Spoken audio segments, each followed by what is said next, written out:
Alright, so we got all the tier sets today. That's pretty hype. Let's take a look at them. Obviously, I'm probably going to focus a little bit more on the tank tier sets, but, we'll look at them. So right off the bat here, we got Blood. Okay, Hard Strike and Blood Boil. They'll 20% increased damage, have a 10% chance to grant Vampiric Blood for 5 seconds. Okay, this is just a big, nice damage boost to Blood Boil and Hard Strike at all times. And then this 2-piece goes into the 4-piece of whenever you would gain Vampiric Blood, you're infused with Strength, granting you 10% Strength for 5 seconds. And your Hard Strike and Blood Boil extend that Strength buff. So more extendo stuff for Blood DK. It seems pretty interesting. There's also, of course, that Vamp Blood, like CDR stuff outside of that. So you can get, like, this 5-second proc a decent amount of time. So that's pretty nice for Blood DK, I'd say. It's not bad to start things off. Frost, we got Howling Blast, Frost Fever damage increase, Rime Empowered Howling Blast, reduce the cooldown of your Big Dragon by 2 seconds. Cool, love Big Dragon. After you consume Rime 15 times, you call down. Oh, damn, wait, you just get a full Big Dragon for 15 Rimes. That's actually kind of hype. I love Big Dragon. Unholy Death Coil and Epidemic damage increased by 10%. Casting Death Coil or Epidemic grants a stack of Master of Death at 20 stacks. You gain 15% mastery for 20 seconds. Okay. When your Death Coil or Epidemic consumes Sudden Doom, you gain 2 stacks of Master of Death or increase the mastery bonus to 25% for 5 seconds. Oh, interesting. Okay, so you can boost it up too. That's cool. All right, we go move to Havoc. Every 200 Fury spent, you gain Seething Fury. So lots of different new buff names, I guess. 8% agi for 6 seconds. Okay. Each time you gain this, you gain 15 Fury, and the damage of your next eye beam is increased by 12%, stacking 5 times. I wonder how long that lasts. Or if it's consumed on use. That could be interesting, though. Vengeance, Soul Fragment heal for 10% more. Generating a Soul Fragment increases your fire damage by 2% for 6 seconds. You can overlap that, so it's kind of like what they're doing with their Painbringer, all that mechanic right now for Vengeance. Shear and Fracture deal fire damage. Okay, so it's buffed by that, and it should also be buffed by some of their talents as well, which is interesting. After consuming 20 soul fragments, your next cast of Shear or Fracture applies Fiery Brand. Okay, so you get some nice Fiery Brands in there. Giving some synergy again to the Fiery Brand talent, which is nice. Druid, okay. Balance, Sunfire Radius increased by 2 yards. Sunfire, Moonfire, Shooting Stars damage increased by 18%. Shooting Stars have a 20% chance to instead call down a Crashing Star, dealing extra damage, Astral to the target, and generating 5 Astral Power. The damage of Crashing Star is about 4 times the damage of a Shooting Star. Okay, good note. Feral auto attacks. Ooh, Wind Fury. Have a chance to grant Shadows of the Predator. 1% agi per, or each application past 5 has an increasing chance to reset to 2 stacks. That's kind of weird, but okay. When a Shadows of the Predator application resets a stack, you gain 5% increased agility and you generate 1 combo point. Okay, so you kind of want it to reset, I guess. Okay. It's still kind of weird, though. This seems kind of weird, but could be good. Just free agility at all times. All right.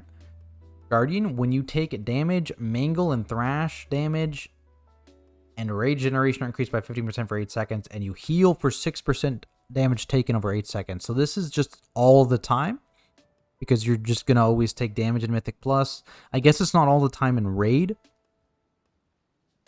but that's just a flat 15% damage boost to Mangle and Thrash, and flat 15% Raid generation. That seems very good, not even considering the heal. 4-set Maul and Raise damage increased by 20%. Okay, just big damn boost. Casting Iron Fur or Maul and Raise increases your maximum health by 3% for 12 seconds, like 5 times. So again, just a permanent 15% health boost. And that one is actually permanent, even in raids. That seems very good. Okay. Resto. Rejuve and Life Bloom healing is increased by 15%. Regrowth healing over time increased by 75%. Okay, big hot. Flourish increases the rate of your heal over time effects by 40% for an additional 16 seconds after it ends. Okay. Verdant Infusion causes your Swiftman target to gain 15% increased healing from you for 6 seconds. The duration of 4-piece Flourish bonus is halved if Flourish is cast by Convoke. That's still really good. That seems pretty good too. Devastation of Oak, Disintegrate, and Pyre pierce enemies with obsidian shards. dealing 12% of damage done as volcanic damage over 8 seconds.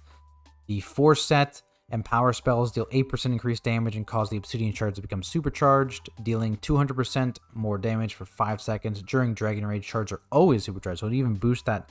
I know their 2 minute cooldown is kind of hype right now, right? So it bursts that, even gives them even more burst in that cooldown window. Other than that, I know nothing about Devastation of Oakers, but cool. Big burst spec, I guess. Preservation. Spirit Bloom applies a heal over time effect for 40% of healing down over 8 seconds. Dream Breath healing is just flat increased, okay? After you cast 3 empowered spells, you gain Essence Burst immediately. Now, I know what none of those words mean, so sorry, Preservation Evokers, or I'm happy for you. Beast Mastery, okay. Hunters. Cobra Shot and Kill Command damage, okay, that's pretty boring, but usually these tend to be pretty good bonuses, these flat damage ones historically. Force set, Cobra Shot, Kill Command, and Multi-Shot reduce the cooldown of Beast Harass. So nice CDR. Everyone always loves CDR. We love CDR. Marksmanship, Arcane Shot, Chimera Shot, and Multi-Shot deal 10% increased damage and have an 8% to grant you the Death Blow effect. I don't know what that is. Death Blow. Aim shots 50% chance and rapid fires 25% chance to grant a charge of kill shot and cause your next kill shot. Okay, so you get kill shots. Got it. Kill shot damage increased by 15%, and kill shot reduces the cooldown of rapid fire. Again, CDR, cool. CDR from kill shot, you get the kill shot in, all the time, or not all the time, but chance to kill shot, cool. Survival, wildfire bomb damage increased by 10%. Throwing a wildfire bomb increases the damage for your next kill command by 50%. Every 25 focus you spend reduces the cooldown. Again, CDR, okay, so CDR across the board for hunters, cool.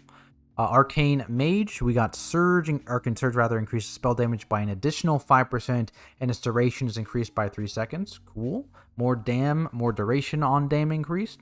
For every 20,000 mana spent during Arcane Surge, your spell damage increased by 1% for 12 seconds after Arcane Surge fades, stacking up to 30 times. I'm not sure how good that is, because my understanding is they do a lot of damage in their burst windows, and then they're kind of like between burst windows for like 45 seconds or ish, right? So I don't know how good that's going to be, but okay.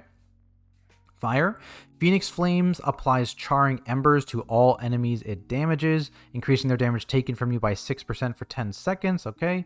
When your direct damage spells hit an enemy affected by this charring embers 30 times, you gain hypothermia for 6 seconds? What does that mean, man? Hyperthermia. When Hot Streak activates, you have a low chance to cause all Pyroblast. Okay.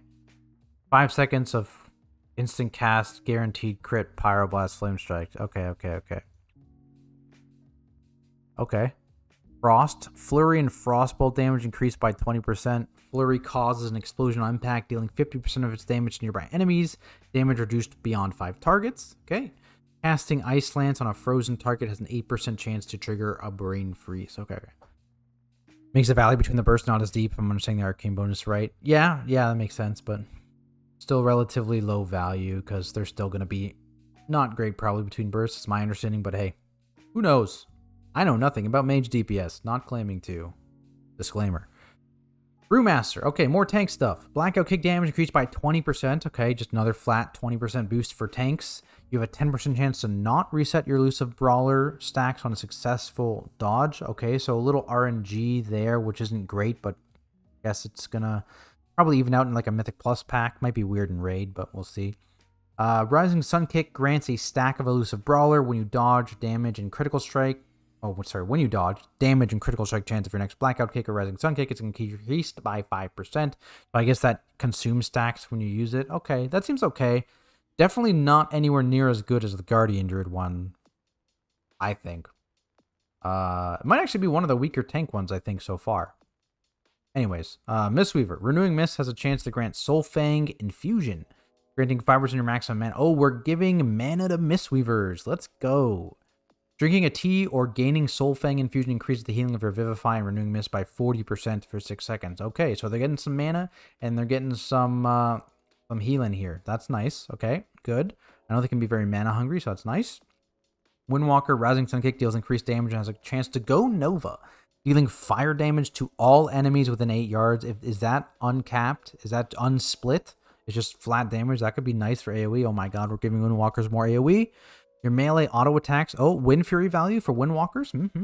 Have a chance to launch a Shadow Flame Spirit at your enemy that duplicates your next 3 abilities at some % effectiveness. Okay, so again, you can have some decent value in both single target and AoE there just by choosing what abilities you're duplicating. That's kind of cool for Windwalker. Seems pretty good, actually. Holy Shock's crit strike heals for 15% more and reduce the cooldown of Light's Hammer by 2 seconds and Holy Prism by 1 second, so some CDR from critical striking. Light's Hammer heals 100% more frequently and generates 1 holy power every 4 seconds. That's pretty nice. Holy Prism's healing is increased by 80% and it generates 1 holy power if cast on an enemy or 3 if cast. Okay, so big healing, more holy power generation, and some CDR on that as well. That seems pretty good for Holy Paladin as well. Alright, prop pallies. More Avenger Shield stuff. So Avenger Shield causes targets struck to burn with Heartfire, dealing an additional 20% damage over 5 seconds, and it heals you for all the damage it deals. Okay, so Avenger's Shield is going to give you that absorb now through talents, and it'll heal you over time as well. Heals over time of this nature aren't really that great, similar to the Guardian one this tier, and I guess the Guardian one coming up in 10.1. Hot's kind of meh. Judgment crit strikes can trigger Grand Crusader. Okay, I mean, that's not terrible. I don't know if it's like insanely good. You do get 2 judgment charges, right? So this is probably nice in single target, especially if you're in the single target challenge or talents rather. So not terrible. Again, give me Brewmaster vibes. I think the other tank specs probably got better ones. I think Prop Pally and Brewmaster are a little lower, but this is still probably pretty good in single target actually, especially with the judgment stuff. Ret, Judgment and Hammer of Wrath deal 10% increased damage and 20% increased crit strike damage. Okay, some damage. Judgment increases the damage enemies take from your holy power spenders by an additional 5%. Hammer of Wrath applies Judgment. Oh, interesting. Okay, cool. Dispriest, casting Penance on enemy also heals a nearby injured ally for 20% effectiveness. Casting Penance on an ally also damages a nearby enemy at 35% effectiveness. Okay, so you get both effects kind of penance.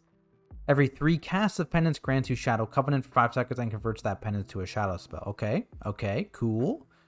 Holy, we got Prayer of Mending has a 20% chance to duplicate to another nearby target when it jumps. Okay, some splitting Prayer of Mendings.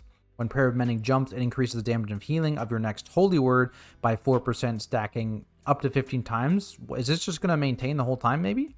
That could be interesting. I guess it depends how often Prayer of Mending jumps. That could be cool, though. Shadow.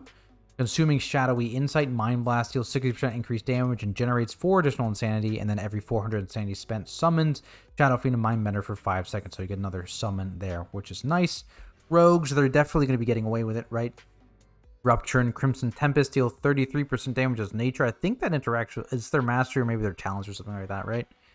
When Deathmark expires, nature damage you deal, oh, and then that as well, is increased by 40% for 30 seconds. What's the cooldown on Deathmark? Deathmark. 2 minutes. Okay. I was gonna say it's Deathmark something that happens a lot. Okay, so like 25% uptime on that. Outlaw Damage you inflict applies Soul Rip, dealing 5% of all damage you deal as physical damage over 8 seconds, which is like a permadot. Okay. Between the Eyes unleashes all Soul Rips. Okay, until you Between the Eyes, dealing 200% of all remaining damage and granting 7. Okay, that seems pretty nice. Subtlety, Shadow Dance grants you Symbols of Death for 10 seconds and extends the duration of Rupture by 4 seconds, okay? And then Symbols of Death increases critical strike damage of Eviscerate and Black Powder. Again, that seems pretty decent, right? We got Shamans, gain Stormkeeper every 40 seconds, cool. For 8 seconds after you consume Stormkeeper, your Lightning Bolt, Lava Burst, Ice Fury, and Frost Shock generate 100% more Maelstrom, and your Chain Lightning, Lava Beam, and Earthquake critical strike damage increased by 20%. Wow, okay. So you get your Stormkeeper every 40 seconds. Do you have 2 charges of Stormkeeper? I think you can, right, as an Ally Shaman? You can get some pretty decent uptime on this for sure. That's nice. Enhancement, Sundering increases your mastery by 12% for 15 seconds. Okay, so you get some mastery there.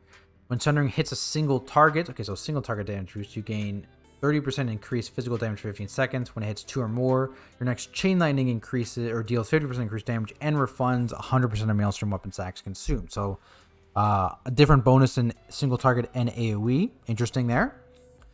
Resto Shamans. When you cast Healing Rain, all allies within your Riptide on them are healed by Tide Waters for some spell power. Okay.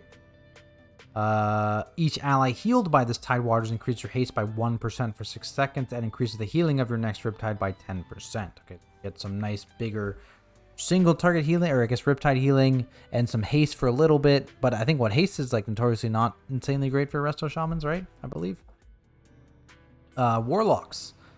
Vile Taint cooldown reduced by 5 seconds, and Phantom Singularity cooldown reduced by 12 seconds. Vile Taint and Phantom Singularity deal increased damage by 60%. Okay. Enemies damaged by Phantom Singularity gain Infirmity for its duration, and enemies damaged by Vile Taint gain Infirmity for 10 seconds, increasing their damage taken by 10%. Is that everyone? The force up bonus technically applies Infirmity for 2 seconds every time an enemy is damaged by Phantom Singularity. Phantom Singularity is damage every 2 seconds, so it has the effect of keeping Infirmity on its target for its duration. I see. Okay. Demo. Demon Bolt damage increased by 50%. Consuming a demonic core reduces the cooldown of Grimoire. So CDR. Cool. Felgar CDR.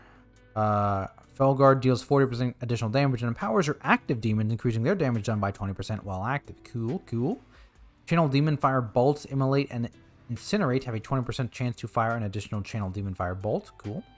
After casting 15 of these bolts, your next Demon Fire bolt deals bonus damage to the target and extra damage as well to all enemies within 8 yards, not split, but just a lower number. Okay, cool.